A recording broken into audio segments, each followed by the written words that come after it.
우리 삶에 청량한 바람을 일으키는 부채. 예로부터 부채는 참 쓰임새가 다양한 기물이었죠. 크기나 장식에 따라 다른 멋을 갖는 부채. 그 중에서도 140번의 손길을 거쳐야만 완성되는 부채가 있습니다. 가장 정교한 멋을 지니며 으뜸으로 꼽히는 합죽선인데요. 수백 번의 손길로 정성스레 합죽선의 명성을 이어나가는 김동식 선자장을 만나봅니다.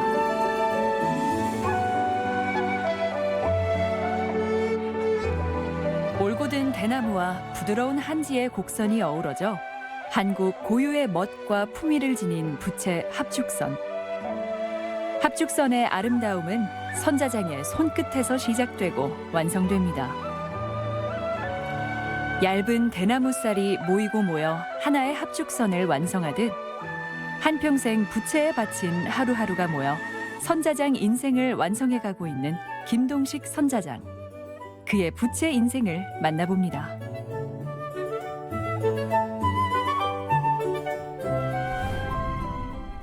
네, 김동식 선자장 모셨습니다. 안녕하세요. 네, 안녕하세요. 네, 지난 2015년에 선자장 최초로 국가무형문화재로 지정되셨잖아요. 예, 예. 네, 그때 감회가 남다르셨을 것 같아요. 저는 처음에 이제 그 발표됐을 때는 상당히 좀 무덤덤했었습니다요. 네, 그랬는데 한 며칠 지나고 나니까 아, 내가 할 일을 했구나. 네.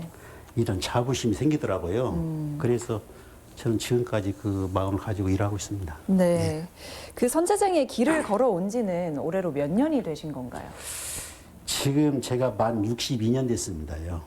네. 그러니까 선자장의 길을 걸어온 지만 62년이라. 예, 예, 예. 그러면 상당히 어린 나이부터 시작을 하신 것 같은데요. 네, 시작하신 계기가 궁금하네요. 예, 원래 이제 그 저희 외갓집에서 일을 배우기 시작이 됐는데요. 네. 전에는 우리 어렸을 때는 그 생활이 굉장히 어려웠었어요. 그래서 도시락을 싸고 다니면서 기술 배우러 다녔고 그랬었는데 네. 외갓집에서는 이제 밥을 먹여주고 재워주고 이제 이런 기술을 가르쳐준다 해서 네. 제가 가게 된 동기지요. 네. 그럼 외가는 이미 부채를 만드는 집이었나 보죠?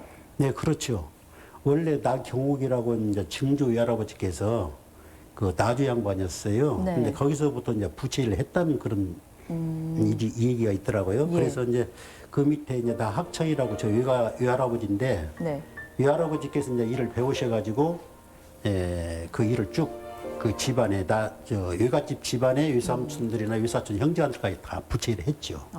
14살이면 사실 중학생인 굉장히 어린 나이잖아요. 그렇죠. 네. 그럼 그때부터 기술을 배우기 시작하면서 뭔가 기억에 남는 일이 있으세요? 그러니까 나이가 어리니까 놀고 싶잖아요. 또 네. 예? 엄청 놀고 싶습니다. 네. 그러면 지금이야 뭐 경기장 같은 거 빙상 경기장 같은 겨울이 되면은 가서 뭐 그 스케이트 같은 거 타고 그러는데 네. 우리는 그 논에 물 대놓고 이제 썰매를 만들어 타고 다녔습니까? 네. 근데 애들 놀러 가면 얼마나 놀고 싶었습니까? 네. 이제 그런 게 기억에 남아 있고요. 놀고 싶었는데 놀지 그렇죠. 못했던 게. 그렇죠. 그런 게 기억에 남아 있고 또 이제 그 어려서부터 이제 그런 그 외갓집이지만 가서 일을 할 적에 우리 외갓집에서 그 밥을 먹고 잠을 자고 있지만은 네. 그 어린 몸으로서 이렇게 참 버텨 나왔다는 것이 상당히 나는 또 그게 많이 기억이 남습니다. 변변한 작업실도 없이 좁은 방에서 대나무를 깎고 다듬는 일. 매일 아침 눈을 뜨면 당연히 해야 하는 일상이었습니다. 그렇게 60년을 이어온 선자장 외길. 그가 처음 합죽 기술을 전수받은 동네가 바로 이곳 석소마을입니다. 그러니까 전주의 지금 마을이 그 가재미 마을하고 그 저짝에 내려가면은 그 세터, 또 선왕당, 또 앙골, 또 이쪽에 이제 아중리로 넘어와서 석소, 이 5개 마을이 쉽게 여기서 부채를 만드는 그 동네였어요. 옛날엔 동네로 이렇게 했는데 여기에서 한 30가구 정도가 이제 부채를 만들고 있는 그 집들이 살았죠.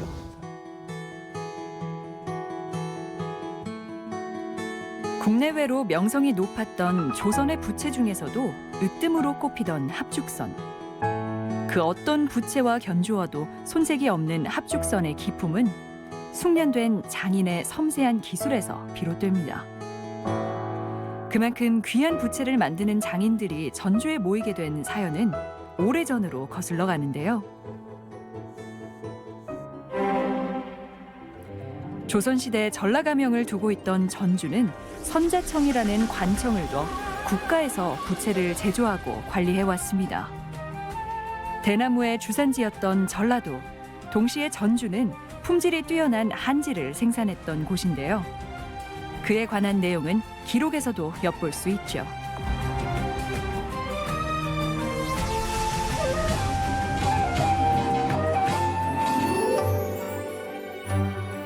이처럼 합죽선 재료인 대나무와 한지의 품질이 우수했던 전주는 나라에서 부채로 가장 손꼽히는 특산지가 됐습니다. 전주의 합죽선은 전 조선에 퍼져 있으며 여름이면 전국의 시장에 전주 부채가 판매됐다 할 정도로 전주는 부채의 산지로 인정받게 됐죠.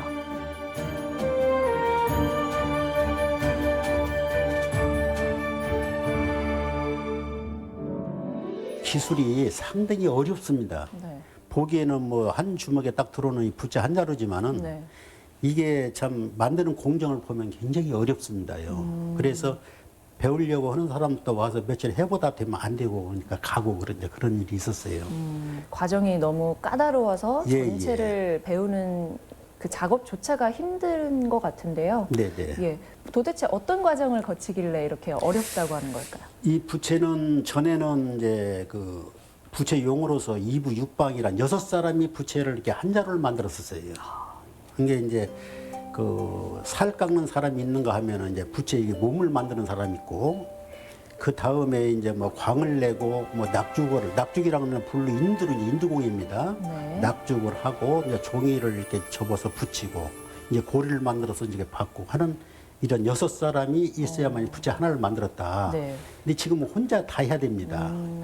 왜 그러냐면은 그 생활이 어려우니까 그 전선에 다 떠난 거예요. 그리고 할 사람이 또 없고. 네. 그래서 이제 혼자 하기 때문에 부채 수량도 조금 만들지만은 그 기술이 전부 다 가져야 되기 때문에 어렵습니다요.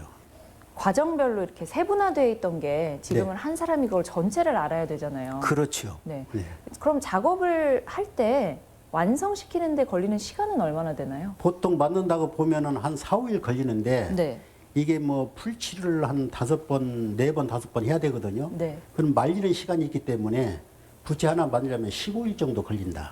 그러니까 아주 좋은 작품을 만들려고 그러면 재료가 문제예요, 대나무는. 네.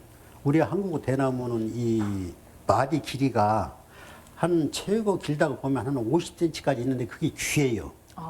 귀하고 이제 그런 큰 부채를 하나 만들려고 그러면 그 재료를 몇 년 쉽게 해서 모아야만 부채 하나를 만들 수가 있다. 네. 그래서 고급 부채는 상당히 그 힘이 들고요. 그렇기 때문에 아주 좋은 작품 만들 때는 직접 나가서 네. 대나무를 구입해다가 내가 작업을 합니다.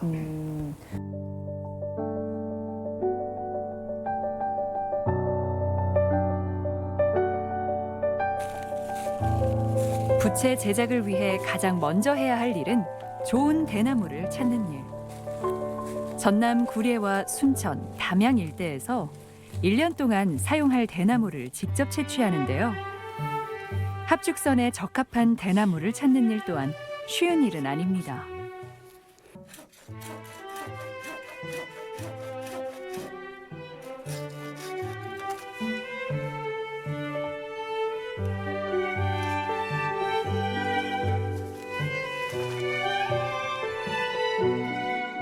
이게 3월 달이 되면은 이제 모든 이 나무 같은 거는 이제 성장을 하기 위해서 물을 빨아 올린답니다. 그래서 물을 빠를 때는 당분이 생기기 때문에 비어서 이제 말려놔도 조미 친다 그래요. 그래서 2월 말 이후에는 이제 작업을 안 치요.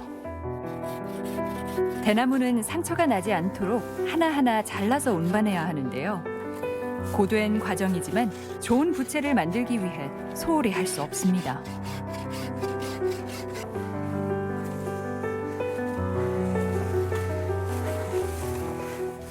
여러 면에서 흠집 하나 없이 곱게 자란, 고이 자란 대나무를 골라내는 것 자체가 어려운 거군요. 그렇죠. 힘들죠.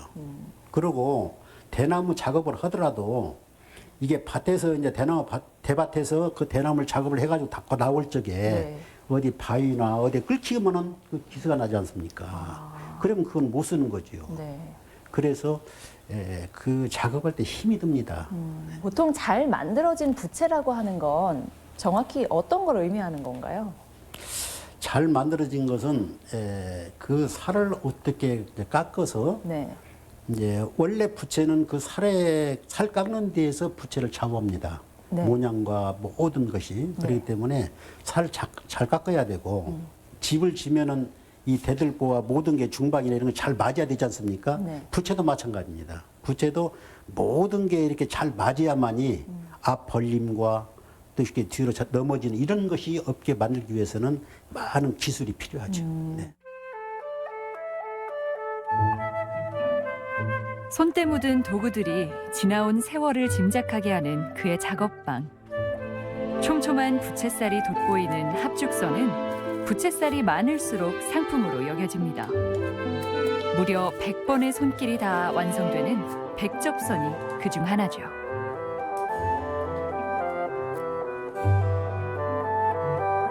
왜 백접선이냐면은 이 종이를 한 칸 두 칸 접습니다. 그러면 살 하나에는 이 칸이 두 개가 들어가요. 그렇게 되면은 그 100칸이 되죠. 종이 접은 것이. 그래서 100번 접었다 해가지고 백접선, 100번 접은 부채다 이렇게 해서 이름이 붙여진 겁니다. 이 많은 과정 속에서 아직도 선생님이 이건 정말 까다롭다, 어렵다 하고 느끼는 부분이 있나요? 이런 게 부채를 어느 기술도 마찬가지일 겁니다요. 내가 100개를 만들었다 하면 거기에 마음에 드는 작품은 몇 개 안 될 겁니다요. 네. 이 부채도 마찬가지예요. 예. 그러니까 내가 뭐 50개를 만들었다. 내 참 최대한 뭐 그 솜씨로 해서 머리를 써가지고 만들었다 해도 네. 거기에서 내 마음에 딱 들게 나오는 작품은 몇 점에 불과하다. 네, 그렇게 생각합니다. 네.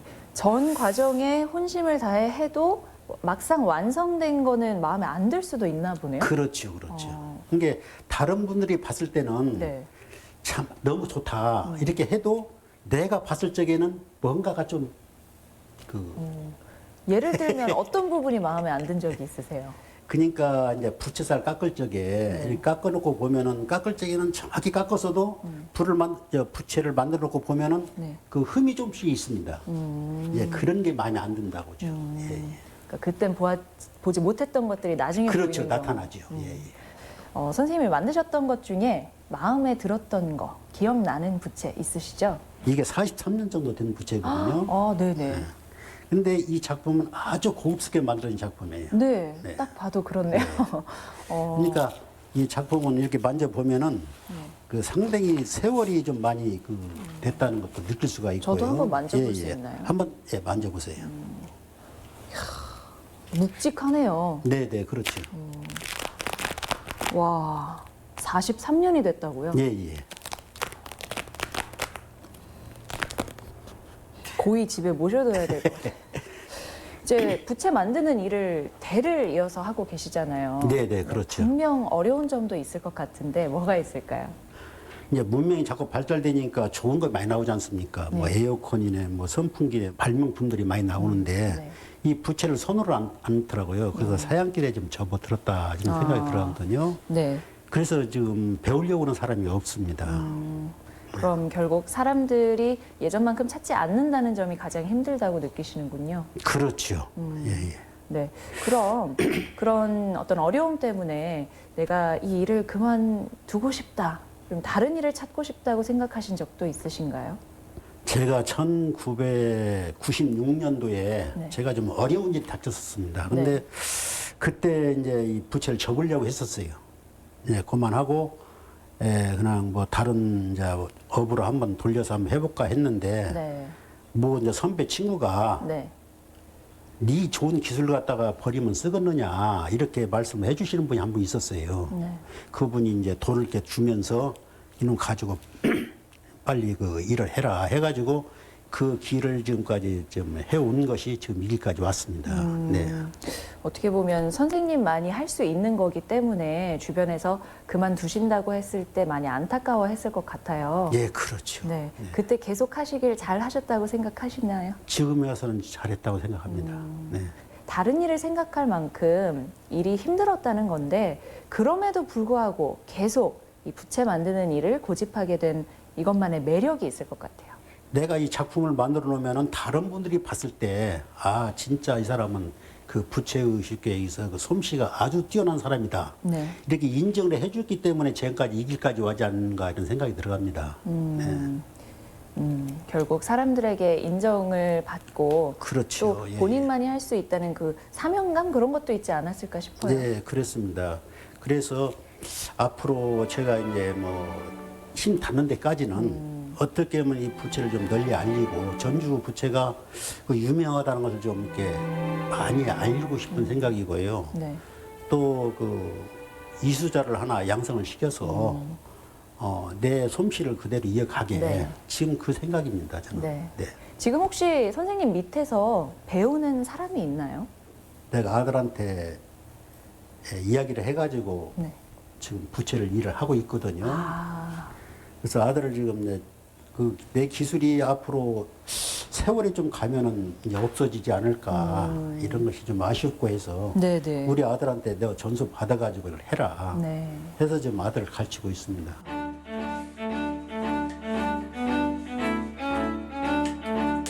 모든 공정을 혼자 짊어져야 하는 아버지 곁에서 묵묵히 일을 돕기 시작한 아들 김대성 씨. 아버지가 그랬던 것처럼 그 역시 운명과도 같은 선자장의 길을 걷게 됐습니다. 그에게 아버지는 누구보다 좋은 스승이죠. 사랑스럽게 가르치지 않습니다. 좀 강하게 가르치고 있죠. 암만 잘했어도 내가 볼 때는 마음에 안 들으면 안 드는 걸 얘기를 해야죠. 그래야 고쳐가지. 그렇지 않으면은 뭐 어설프게 만들어놔도 아, 너 잘했다 하면 그게 안 되겠죠. 예, 그런 것은 좀 강하게 가르치죠.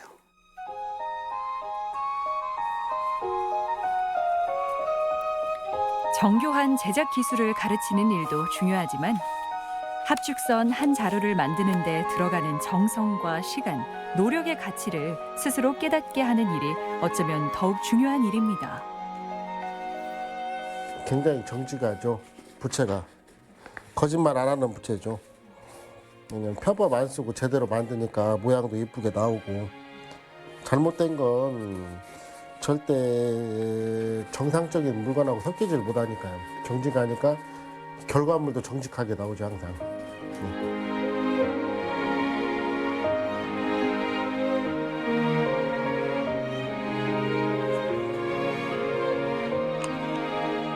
10년 넘게 해오셨고 또 앞으로도 힘 닿는 데까지 계속 합죽선 만드는 일을 하고 싶다고 하셨는데요. 선생님께 부채란 어떤 의미를 갖고 있나요? 부채는 재산이라고 볼까요? 재산? 나를 재산이라고 보죠. 저를 지금까지 먹여주고 살려준 것이 부채이기 때문에 네. 저는 부채가 내 재산이다 이렇게 생각하고 삽니다. 네. 자, 선자장으로서 앞으로 또 이루고 싶은 꿈이 있다면 뭘까요? 앞으로 이제 이루고 싶다는 꿈은 제가 어느 작품을 어떻게 좋은 작품을 많이 만들어서 좀 남겨놓을 것인가 네. 이 하나의 생각이고 예. 또 하나는 이 지금 뭐 어린이들 학생들 이런 애들한테 이제 제가 가서 좀 찾아가는 교육 같은 걸 좀 찾아서 해보거든요. 해보는데 학생들이 합죽선이라는 부채를 잘 몰라요. 네. 그래서 그걸 좀 많이 알리고 또 이제 합죽선을 좀 많이 알리고 싶어하는 이런 그런 것을 좀 생각하고 있죠. 네. 그럼 앞으로 또 부채 합죽선을 많이 알리는 활동 기대해 보도록 하겠습니다. 예, 감사합니다.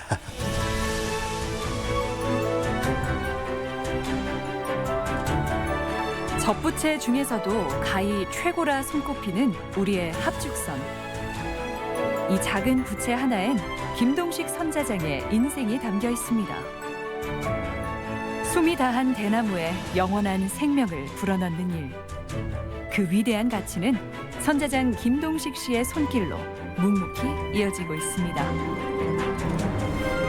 단순히 바람을 일으키는 도구를 넘어 합죽선이라는 하나의 작품을 완성시키는 선자장. 김동식 선자장의 부단한 노력 끝에 탄생한 합죽선이 앞으로 우리의 삶에 기분 좋은 바람을 몰고 오길 기대해 봅니다.